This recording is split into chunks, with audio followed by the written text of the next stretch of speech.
J'étais la première promotion de Michel Roux à Purpan, donc je suis sorti en 2007. Précifil donc est né d'un besoin sur mon exploitation. Je l'ai fait en association avec quelqu'un qui vient aussi du monde des semences. J'ai considéré qu'il manquait dans l'agriculture de précision une étape qui était le sol.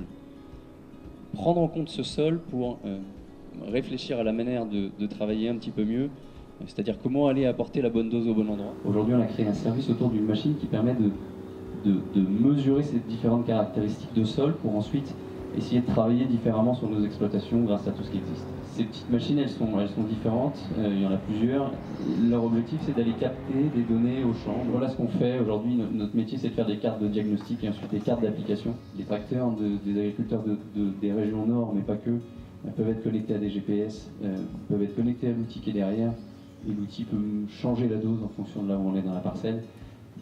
On va donc jusqu'à préparer ces cartes, c'est-à-dire que sur une zone de couleur, on peut avoir une dose, peu importe de quoi on parle, et changer cette dose quand le tracteur avance dans une autre zone. Voilà ce qu'on essaye de faire. La partie environnementale de notre métier, elle est de dire si j'ai apporté la bonne dose au bon endroit, je vais exprimer ce que la plante peut donner de mieux dans cet endroit, mais s'il y a un autre, il y en a peut-être besoin de moins, on va essayer d'en apporter moins. Je m'appelle Guy Lavaux, j'ai été amené à faire pour de la diversification à l'époque. J'ai fait des cultures de salade 4e gamme et je ne trouvais pas sur le marché les machines dont j'avais besoin. Les machines dont j'avais besoin, c'était des machines liées à l'utilisation des plastiques pour justement déjà à l'époque réduire un certain nombre de produits phytosanitaires. J'ai imaginé une gamme de machines pour toute utilisation des plastiques, des dérouleuses jusqu'aux machines pour la reprise. Et dans le cahier des charges de cette fabrication, j'ai intégré le recyclage. Parce que déjà à l'époque, on parlait de recyclage. Déjà à l'époque, l'incinération était interdite, mais ça se faisait couramment puisqu'il n'y avait aucune autre solution. Cette machine, à la reprise du plastique, déjà brosser le plastique pour enlever un maximum de salissure. Et donc l'innovation a continué, le travail a continué vers le recyclage. C'est à ce moment-là que j'ai été primé par la Fondation, mais mon travail a continué encore des années derrière, jusque dans les années 2000, pour mettre au point un procédé de recyclage de plastique. Un procédé qui n'a malheureusement jamais vu le jour, mais qui est à ce jour dans un carton et qui attend sagement. Parce que, à ma connaissance, le recyclage de plastique aujourd'hui en France n'est toujours pas rentable. Parce que c'est un recyclage qui se fait à l'eau.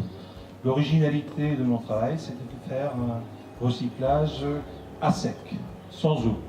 J'ai été aidé par la région PACA, puisque je pense que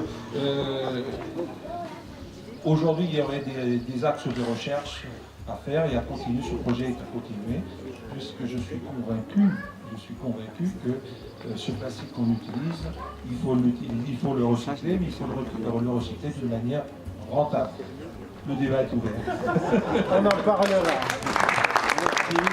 Le problème, c'était dans des parcelles très hétérogènes et j'étais confronté à la densité du maïs. À l'époque, il y a 25 ans, on utilisait du maïs à indice 270, qu'il fallait semer à 110 000, 115 000, et où il y avait des cailloux, c'était de trop. Alors, comme j'étais aussi impliqué dans le matériel d'expérimentation de la recherche, les petites moissonneuses de champ d'essai, les petits semoirs pour champ d'essai, la personne m'a fait un système de changement de densité pour que je puisse changer la densité en roulant, en baissant de 30% pour que le maïs ne verse pas et tout ça, quoi. Et ça a marché, mais le problème, c'est qu'à l'époque, on était en avance. Tout cela se faisait de façon mécanique en agissant sur un distributeur hydraulique qui entraînait une boîte de vitesse à cravaux avec des chaînes et c'était aérien et le problème poussière et tout ça, quoi. De ce fait, j'ai pu monter sur l'autre machine, mais avec les variétés que je tardive plus, il y a des parcelles, j'étais à 270 euros, maintenant je suis à 500 dans les mêmes parcelles. Les rangeuses varient 250 quintaux dans la même parcelle et où il y a les cailloux 40 quintaux. Donc de ce fait, quand j'arrive dans les zones à cailloux, je change mécaniquement la densité. Voilà. Merci de votre Voilà, donc Dominique Legal, j'étais associé à mon frère Martial donc, sur une exploitation laitière et la problématique pour nous était la gestion des effluents d'élevage. Et donc ça consiste, c'est un petit peu une application américaine, hein, c'est du flushing américain, à savoir on lâche une quantité d'eau, mais que nous on est parti du principe de recycler. Et donc mon frère avait imaginé donc, un décanteur dans lequel on pouvait, une fosse dans lequel on pouvait descendre en tracteur de manière périodique parce que lorsqu'on lâchait la vague d'eau, ça entraînait donc, les résidus, ça, il y avait donc beaucoup d'eau dans l'ensemble, donc on écluse au quotidien l'eau qui transite dans un BTS qu'on appelle un bassin implantant de sédimentation, enfin un genre de fosse septique en fait, qui est à niveau constant, donc ça rentre d'un côté, ça sort de l'autre. Non mais donc il faut respecter les temps, à savoir le temps de repos dans le décanteur, et après l'écoulement dans le BTS, et l'acheminement donc dans la lagune finale. Et c'est dans cette lagune finale-là qu'on récupère le liquide pour recommencer l'opération. Donc il n'y a pas d'utilisation d'eau de la nature. On recycle. On est parti dans ce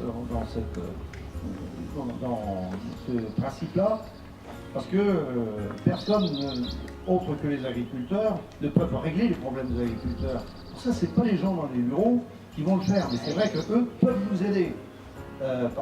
Ou même on peut aussi intervenir. C'est vrai que, parce que le problème de la gestion des effluents d'élevage, c'est pareil dans toute l'Europe et dans tout le monde, c'est pareil. Bravo.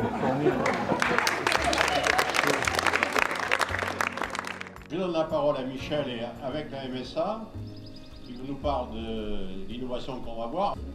Le problème de la contention, c'est que quand tu as 20 ans et que tu t'installes, ta priorité, c'est d'acheter des tracteurs et d'acheter des terres.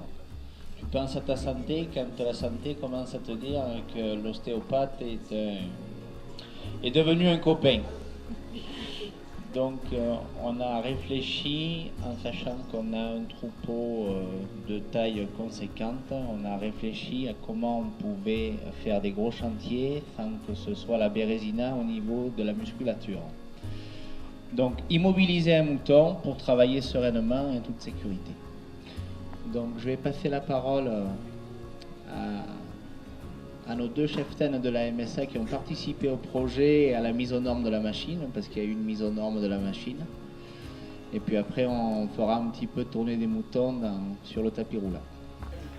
C'est pas parce qu'on est une grosse structure qu'on peut se moderniser et il ne restera pas grand chose pour les petites structures. L'idée c'est groupez-vous, une machine par vallée, une machine par canton, des fois ça suffit et ça permet de régler des problèmes collectifs.